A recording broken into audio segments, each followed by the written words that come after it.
trading কেলেংকাৰী এই কেলেংকাৰী আৰম্ভ হ'ল এই যেটো প্ৰবঞ্চনা ঠগ এই গোটেই কথাটোৰ লগত এই গোটেই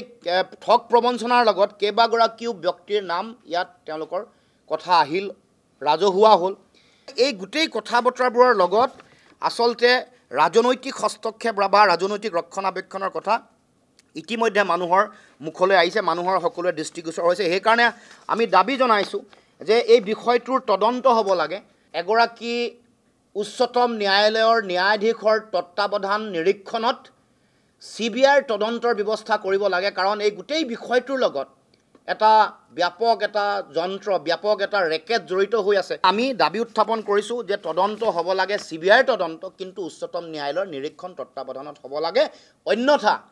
এই সকল অপৰাধী হাত হাৰি যাব এই যে ধনসমূহ এই যে ধন সাধাৰণ ৰাইজৰ যিবোৰ ধন ৰাজনৈতিকভাৱে যাতে এই ধন ব্যৱহাৰ নহয় তাৰ কাৰণে উচ্চতম ন্যায়ালয় আৰু CBI এই কথাটো নিৰীক্ষণ ৰাখিব লাগিব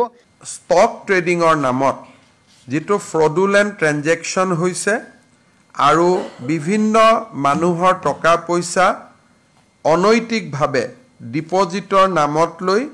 তেওঁলোকে নিজৰ ব্যক্তিগত স্বাৰ্থত ব্যৱহাৰ কৰিছে তেনেকুৱা 32টা গোচৰ CBI দিবৰ কাৰণে সিদ্ধান্ত গ্ৰহণ কৰিছে আৰু এই গোটেই 32টা গোচৰ CBI তদন্ত কৰিব মোৰ যোৱা দিল্লী ভ্ৰমণৰ সময়ছোৱাত ভাৰতৰ গৃহমন্ত্ৰী ডাঙৰীয়াৰ লগত মই আলোচনা কৰিছিলো আৰু তেখেতেও CBI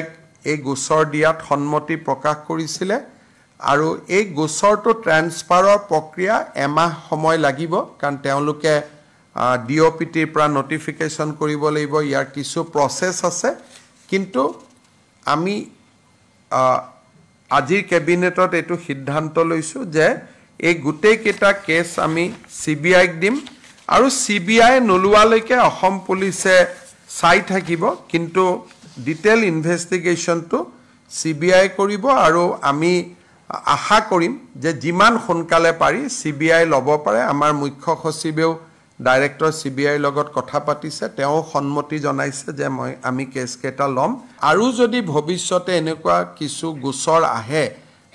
যি ট্ৰেডিং এপ বা ট্ৰেডিং ব্যৱসায়ী এতিয়াও আমাৰ চকুত পৰা নাই কিন্তু গাঁৱে ভূঞে সৰু খুৰাকৈ কৰি আছে তেনেকুৱা গোচৰ যদি আমাৰ নটিছলৈ আহে আমি তেওঁলোককো এই 32টা গোচৰৰ লগত সংযোজিত কৰি দিম যাতে এটা নিৰপেক্ষ তদন্ত হ'ব পাৰে